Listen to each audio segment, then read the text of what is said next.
Oi pessoal, tudo bem com vocês? Nesse vídeo a gente vai falar da polêmica entre pedagogia e andragogia.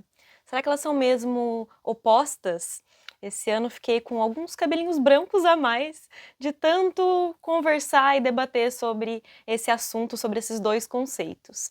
Você quer aprender mais e saber mais sobre pedagogia e andragogia? Então vem comigo! Antes de falar da polêmica entre pedagogia e andragogia, vamos tentar entender de onde que surgem esses conceitos. A pedagogia surge da palavra grega paidagogos, que eram as pessoas escravizadas que conduziam as crianças e os jovens para lugares de aprendizagem. Então era a pessoa que conduzia para a aprendizagem. E isso se tornou depois uma palavra que resumia, que representava a pessoa que leva ao ensino, que leva à aprendizagem. Já a andragogia surgiu no século XIX pelo Alexander Kepp, que em 1833, se não me falha a memória, escreveu um livro que inclusive resgata um pouco dessa aprendizagem do Platão, explicando as diferenças de aprendizagem e de ensino entre adultos e crianças.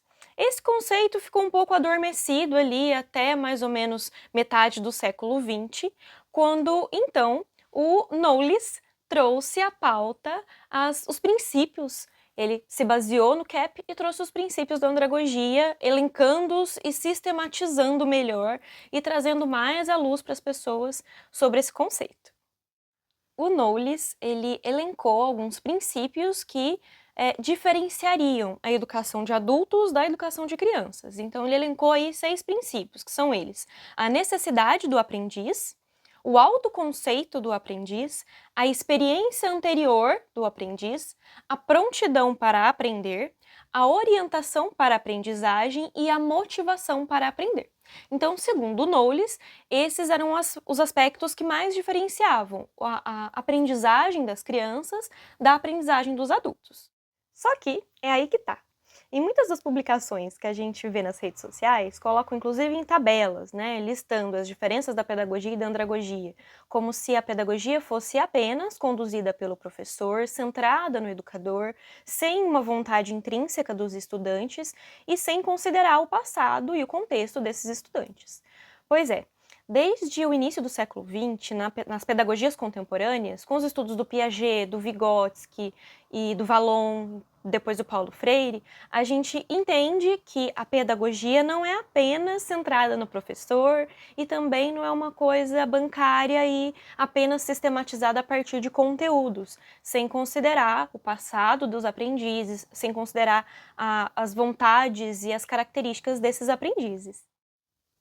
Atualmente, é errado que a gente diga que a pedagogia e a andragogia sejam coisas opostas, porque a pedagogia, hoje em dia, já é muito mais contextualizada, existem muitos princípios e muitas abordagens pedagógicas que consideram sim o contexto dos estudantes, consideram sim as suas aprendizagens anteriores e tudo que elas trazem de bagagem. A educação para crianças e jovens não é considerada uma tábula rasa e a pedagogia contemporânea também aborda metodologias inovadoras, que consideram a motivação e a ação dos estudantes enquanto aprendem. Então, a andragogia e a pedagogia são muito mais complementares do que opostas. Não que a andragogia e a pedagogia não possam aprender uma com as outras, né, esses dois conceitos, essas duas áreas. Mas é errado dizer, por exemplo, que em um curso para adultos aprendemos apenas a partir e devemos organizar esse curso, essa formação, apenas a partir da andragogia, sendo que a andragogia bebe da fonte da pedagogia, né? Sendo que a pedagogia hoje é considerada a ciência da educação. Quando a gente fala, inclusive, de organização curricular, a gente fala dos aspectos pedagógicos, considerando a andragogia dentro desses aspectos pedagógicos. Então, esse é um dos motivos que andragogia e pedagogia não são coisas opostas e a gente tem que trabalhar muito esse discurso para que a educação corporativa e a educação de adultos também não atue de uma maneira que rebaixe o conceito da pedagogia, considerando como se ela fosse uma ciência menor, porque a andragogia para adultos então é mais importante. A gente tem uma clássica orientação de desprezo pelos professores das crianças menores, uma coisa muito estrutural e muito prejudicial para toda a ciência da educação, quando a gente coloca a andragogia e a pedagogia como opostas, e a andragogia como se fosse uma coisa mais séria, mais estruturada, porque é para adultos, mais contextualizada, porque é para adultos, mais partida da vontade das pessoas aprendizes, porque é direcionada para adultos.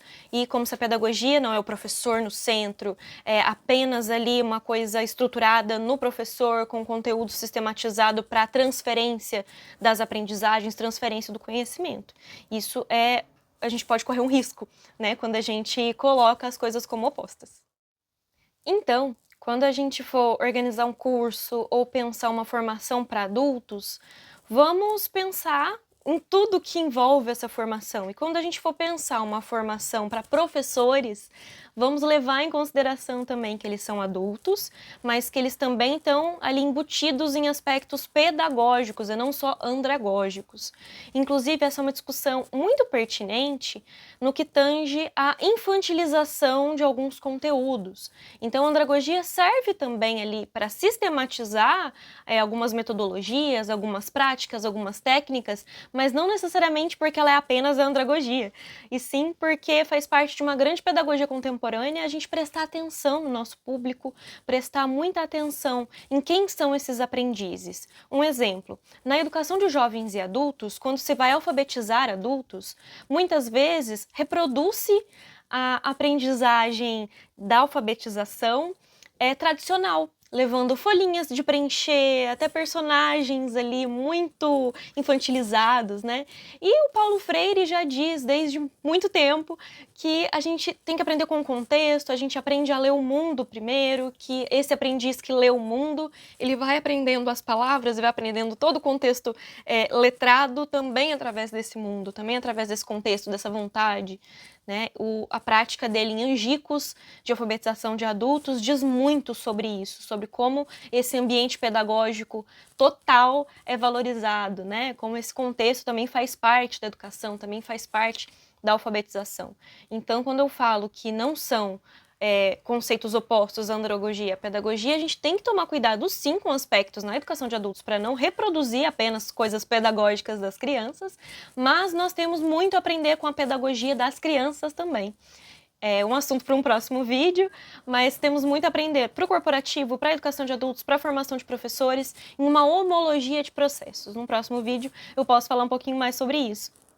Mas enfim, eu queria trazer esse conteúdo para que a gente não caia nessa diferenciação banal, muito ali corriqueira de um post e leve isso como uma verdade absoluta.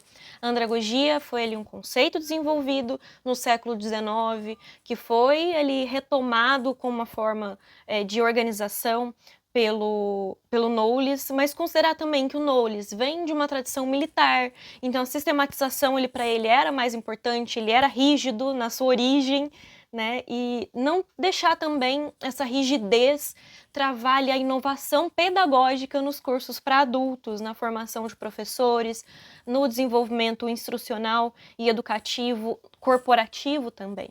É importante que as pessoas que lidam com educação corporativa, com educação de adultos, estejam abertas para metodologias inovadoras, não infantilizando os aprendizes, mas trazendo aspectos lúdicos, gamificados. Não à toa a gamificação está tão em alta, né? E é importante que a gente tenha sempre isso em vista. Estudar os fundamentos da educação, seja qual for o ambiente em que a gente vai desenvolver um curso, uma formação, seja qual for o ambiente instrucional ou de desenvolvimento que a gente esteja. Isso é importante para designers instrucionais, para desenvolvedores de software, para líderes de edtechs, é importante para todo mundo. Toda a gente, como dizem aqui em Portugal, necessitaria levar a sério, né, a educação e a pedagogia, a andragogia, como um compromisso social, como a educação como uma forma de transformação do nosso mundo. E não é colocando conceitos opostos que a gente vai conseguir caminhar adiante. Temos que ter consciência do nosso papel de educadores em quaisquer ambientes e saber o que estamos fazendo, saber que a pedagogia é uma ciência, a ciência da educação deve ser considerada uma ciência, não uma ciência menor. Então, acredito que esse vídeo possa inspirar um pouquinho vocês a procurarem um pouquinho mais sobre a história da educação, a história da pedagogia e da andragogia, estudarem um pouquinho, lerem um pouquinho mais sobre o Piaget, o Vygotsky, o Vallon, Paulo Freire, sobre Carl Rogers, sobre John Dewey, sobre tantos educadores transformadores que tivemos na pedagogia e que, desde muito tempo, defendem a pedagogia pelos mesmos princípios da andragogia. Educação contextualizada, um princípio ativo dos aprendizes, a vontade de aprender, a consideração pelo contexto e pelas aprendizagens passadas dessas pessoas que aprendem. Afinal, somos todos pessoas que aprendem, não é? Espero que vocês tenham gostado desse vídeo e até a próxima!